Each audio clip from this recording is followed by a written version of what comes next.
over their Yorkshire pudding. No, I never believed it. And I think it was a totally phony thing. And I met Norman Wisdom. He's quite a nice bloke in his own way. He just does the act all the time. But, you know, Joyce Grenfell, nice enough woman, I suppose. Don't Spicy ever worked with him, went in the same room. Yeah, that's what gets me. It's such an unlikely alliance. But given that they were in the right room, there is the lovely thought that possibly there's a love child somewhere. Who do you think it is? Victoria Wood? I mean... Keith Chegwin was immediately sprang to my mind. Keith Chegwin's got the looks, hasn't he? Yeah, but he hasn't got the wit of either of them. That's fair enough.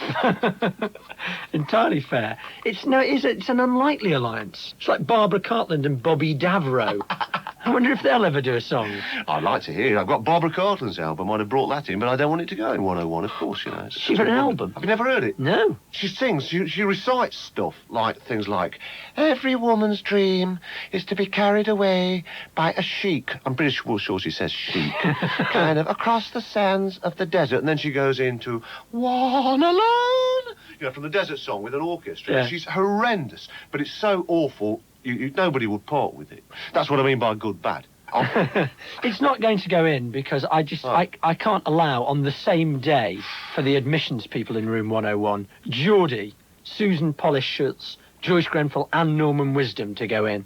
OK, most hated place. Again, it's back to my youth, the place where I was born and spent the first 18 years of my life. Place in between Nottingham and Derby. It's on the M25. Long Eaton. And it was just a time when you were growing up, feeling a few twitches about what you wanted to do in life. And Long Eaton's one of those places where they don't want to do anything in life. You see, it's not got that obvious Birmingham accent, because that's different. That's sort of West Midlands kind of thing. It's East Midlands, isn't it? It's East Midlands. And it's very subtle. Whenever you get these plays, usually about a serial killer set in Nottingham or somewhere, they can never quite do the... They sometimes get one actor can do the accent, and others do Leeds or somewhere. Yeah, they went up to Nottingham in Morse the other week, and there was just an incredible woman with a terrible accent doing it. He's been dead for years. Yeah. I'm sorry? Yeah, that kind of thing. It's not like that. It's very kind of slovenly and rather dismissive like that. It's got a slight edge to it. You're right, me duck. Sort of very low level, sneery. So, for instance, Long Eaton's the sort of place, if you went into a chip shop and just say, cod and chips, please. Cod? You want cod on a Monday? He wants cod on a Monday. They're pleased that, and then you say, well, sorry, a bit silly of me. Just the chips.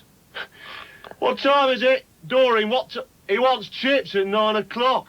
9 o'clock, you want chips? They take such a delight in bringing you down. And all my childhood was people, you know, if you said, here is, I don't know, Sidney Bechet or Louis Armstrong or Charlie Parker, then you put a record on and they say, who's he when he's at home?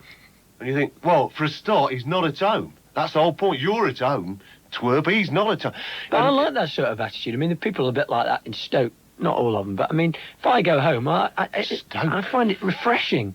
I phoned a taxi last time I was at home, and I said to the bloke, how long will it be I want to go up to Hanley? And he said, I don't bloody know, a fortnight. That's the Midlands attitude. I thought, great, this is a man in a service industry. Right. How long will the taxi be? I don't bloody know, a fortnight. Bloody ask me. So that's the whole area I quite like to put in. It may be fine, it may be discos and all sorts, but I sort of doubt Precincts. It. Yeah, precincts and heritage festivals. Yeah. But what they got for heritage? They'd have the Boredom Festival. The No Fish, No Chips Festival. Where they have chip shops with nothing in them. Excellent. No, well, it's not going in. Oh! I'm afraid not, no, because it's good, because I think if you understand that sort of attitude, you can enjoy it. Relish it. It's got to be there for the people who don't understand it and are shocked by it, who visit from the south, preferably. I know what you mean. So I'm not having it in. Oh, well, I'll have to let you have that. Yeah, go on then. OK, next one, some more music, I believe. I'm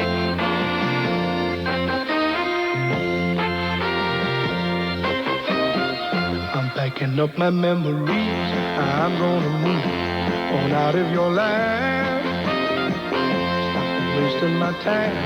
I'm gonna move on out of your life.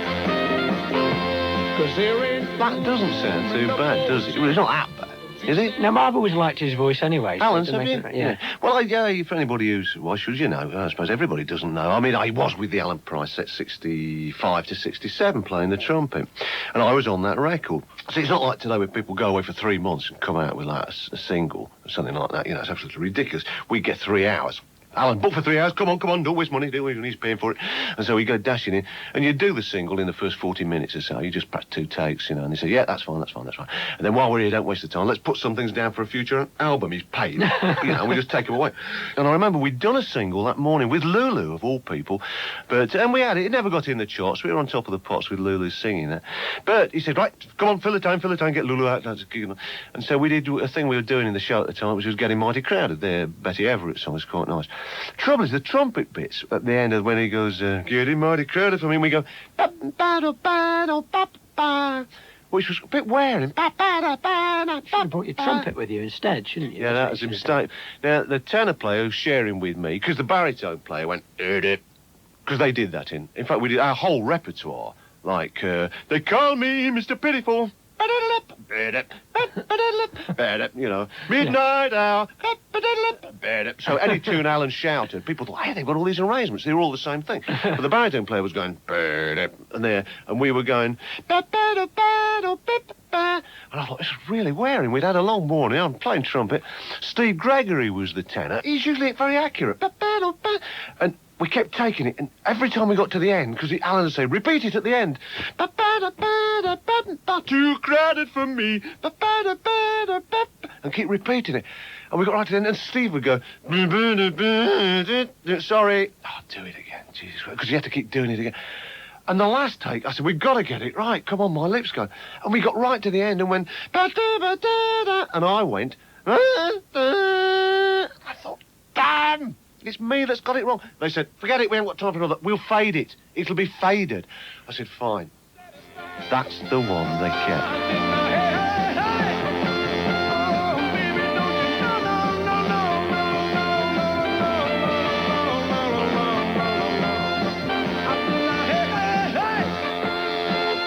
I'd like to say you can't notice it, but that is terrible. I told you. They said they fade. That's the one they keep. It's always the same. It's incredibly bad.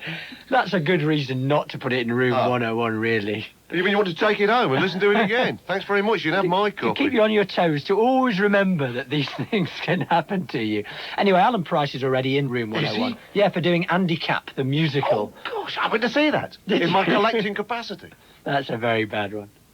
OK, I think that's just about it. And you got 4 in. Where do you go to, my lovely? Sparky's Magic Piano, Geordie, who was the singer of Punchinello, and Susan Pollis Schutz, and also Mark Hughes. Good news for all football fans there.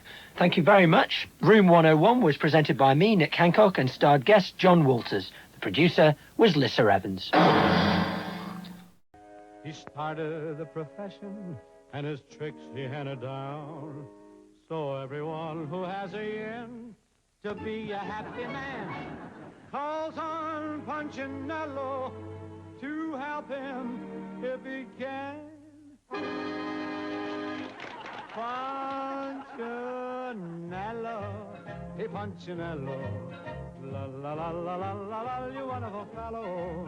The fun you brought us, the things you taught us, make a sad and weary world wonderfully mellow. Now when we're having troubles a half a mountain high, a circus clown can knock 'em down, And everybody and I, Punchinello, hey Punchinello, oh, the face of every clown's a work of art. Punchinello, molto bello, you ring a bell, here in my heart.